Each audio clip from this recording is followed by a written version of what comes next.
係 Carmen，歡迎嚟我 channel。咁呢條片咧就會係開箱呢一個嘅聖誕禮物 EP3 啦。咁唔知大家有冇睇前兩條嘅 shorts 咧？咁就係聖誕禮物嘅開箱啦。咁嚟緊呢個12月咧，我會將我收到嘅聖誕禮物都同大家一齊分享下嘅咁樣。咁所以咧，今次收到呢一份嘅禮物咧係特別開心啦，亦都係非常之想要嘅啦。就係得啦，呢個咧就係 TFBOYS 嘅專輯啦。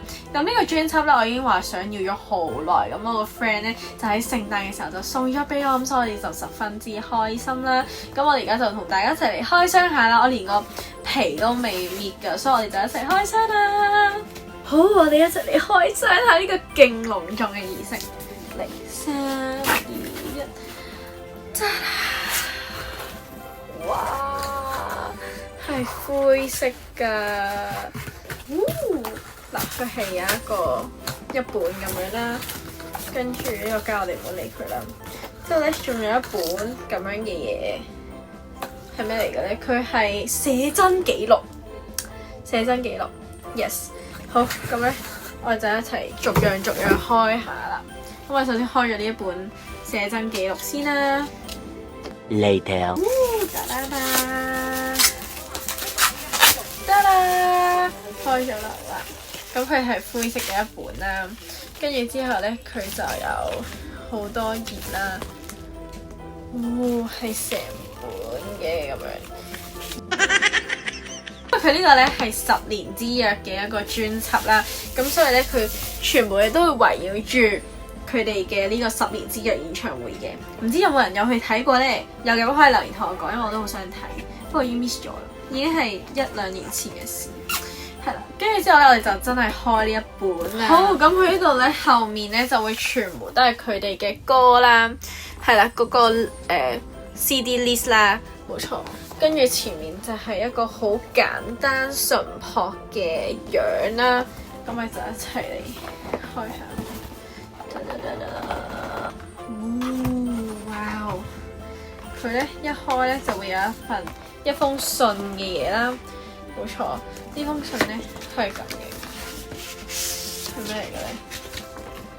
哇，係一封來自2023年嘅信，係寫俾四葉草嘅 ，which is 佢嘅 fans name 啦。哇，咁我就真係要睇下，好似本啟示錄咁，大家有冇去睇啟示錄嗰個開箱片啊？要去睇下啦。但我本書我未睇，我會得閒睇嘅。讚下封信先，跟住咧佢會有2包嘅卡啦，咁就係佢哋嘅手卡，咁咪一齊開下。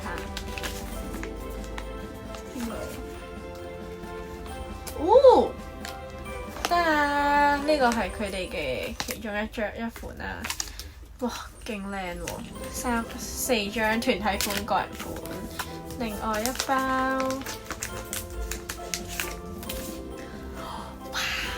係呢個西裝款嘅，冇錯。得啦，仲有一張咁樣嘅團體款，跟住咧佢入邊都係勁多嘢噶咯。咁咧我哋就逐個開啦。咁有一盒咁樣嘅嘢啦，係咩嚟嘅咧？係四葉草嘅戒指啊！係四葉草嘅戒指 ，Oh my god！ 我唔知原來有咁多嘢，我以為得一本 CD 嘅啫喎。得啦，勁靚喎！跟住之後仲有一隻係好中意掹佢出嚟，佢另一隻咧就係咁樣，我唔知大家睇唔睇到啦。咁咧佢係入邊有晒佢哋啲名啦，咁樣嘅一隻粗型戒指，係啦。咁我到時再俾一個近啲嘅 shots 俾大家睇啦。跟住之後咧，仲有一盒咁樣嘢，呢盒幾重嘅咩嚟嘅？佢後面先係第一次。唔係咁開咩？係咩嚟嘅咧？哇！係好多嘅透視卡，嗱，呢個係佢哋上春晚㗎啦。哇！呢個係佢哋細個嘅時候啦，第一次攞獎。Hearts 嘅時候，哇，超多喎！因為我會慢慢睇，咁多嘢嘅咩？原來一隻 CD， 哇！跟住咧就會有一本咁樣嘅嘢啦，係咩嚟嘅咧？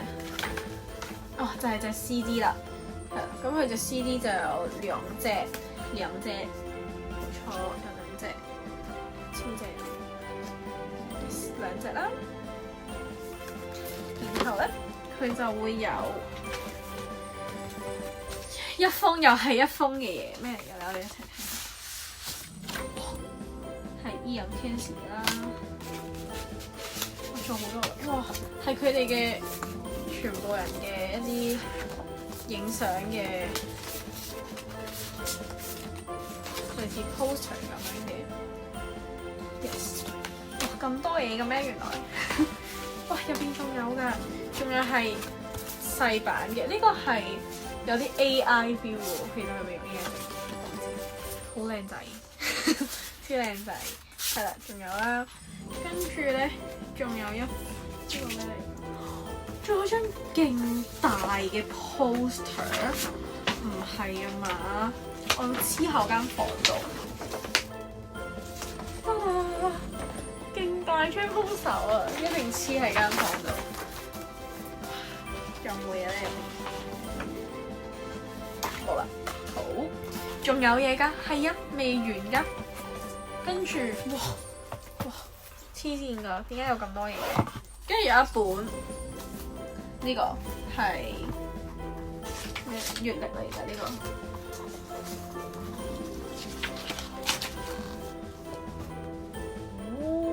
哦，佢呢度咧係講晒佢哋啲經歷啊，冇錯。跟住咧10年啦，然之後呢一度咧就係講緊佢哋由2013年嘅一段旅程啦。哇！呢個係佢哋嘅稿嚟嘅喎，睇下見唔見到佢哋寫嗰啲嘢？呢個係佢哋嘅稿嚟㗎。哇！好誇張喎，黐線嘅喎，好誇張喎。係每一個都係佢哋自己 mark 嘅 notes 啦，佢哋嘅手稿啦，每一首歌都有啦。Oh my god！呢個係有排睇咯，我超珍貴嘅一啲月曆。佢哋仲有2本嘢。我以為呢條片好快完，原來唔係。好開心喎！原來我揾唔到個筆架先。好，呢本係咩嚟嘅？呢本係一本相冊。 2 days later。好，開咗啦。咁咧，佢前面就係佢哋3個鞠躬嘅樣啦，跟住我哋一齊開。哇！係佢哋嘅相冊啊！哇！誇張，係佢哋嘅相冊，全部都係相。好，跟住咧，仲有最後呢個，佢有埋演唱會嘅紀錄片，係演唱會紀錄片。大家咧，如果有興趣咧，都好想認識下呢3個男仔嘅話咧，可以去上網 search 佢哋嘅 TFBOYS 10年之約演唱會。死咯，我又開唔到。好。幾經辛苦開到啦，咁佢個前面就係咁樣啦。咁係咩？哦，又係呢個係演唱會嘅，所以就一隻咁嘅 CD 啦。耶！我會睇晒嘅，咁但係我就未必會拍啦。跟住每一樣嘢再俾一個近鏡俾大家睇下、欣賞下啦。咁順便講埋點解我會中意 TFBOYS 呢個團體啦。咁其實我唔係話中意好耐嘅，話晒我都唔係好大個啦，我先15歲啦。咁但係點解我會中意咧？係因為佢10年之約嘅演唱會咧，咁啱喺 YouTube 就 loop 到啦，跟住就聽歌就好中意啲歌，就覺得好青春啦成件事，跟住就開始追啦，跟住追咧就發現原來佢哋背後嘅好多嘅辛酸啊，佢哋追夢嘅過程啊，咁我就非常之仰慕啦，亦都非常之覺得好佩服佢哋嗰種嘅堅毅啊，嗰種追夢嘅精神啊，咁直到去公司嘅之後嘅每一代啦，都其實有呢種嘅精神啦，跟住就一直追佢哋啦，所以就非常之中意佢哋。唔係因為佢哋話靚仔啦，雖然佢哋好靚仔啦，但係其實係同時之間就因為追夢嗰個過程，我係好佩服，所以就會中意佢哋啦，冇錯。咁唔知大家中唔中意呢條片呢？咁呢個就係我嘅第3份嘅聖誕禮物啦，希望大家可以繼續睇埋，遲啲可能我有更多嘅聖誕禮物再拍俾大家睇。冇錯，咁呢條片呢就嚟到呢度啦，中意嘅話記得 like、subscribe 同埋 share。咁我哋下條片見啦，拜拜。